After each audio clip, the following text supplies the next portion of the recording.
ज्ञानेश्वरीचा 12वा अध्याय. जय जय वसुते उदार प्रसिद्धे अनवरत आनंदे वर्षीये विषया व्याळी दिल्यानुदिनाती ते तुझे गुरुकोपा तुझे विषयोय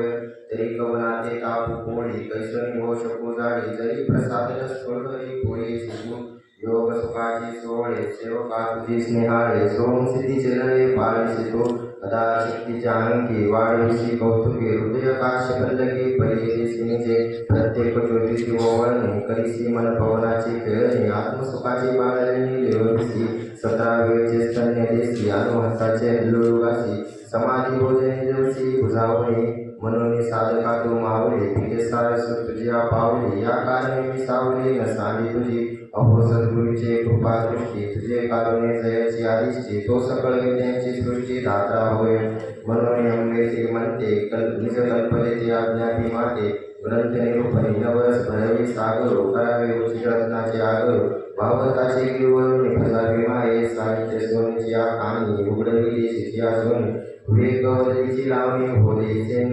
संवाद फळनिधाने प्रमयाची उद्याने लावी मने गणे निरंतर पाखंडाचे दर कुटमोडी वागवत आवडते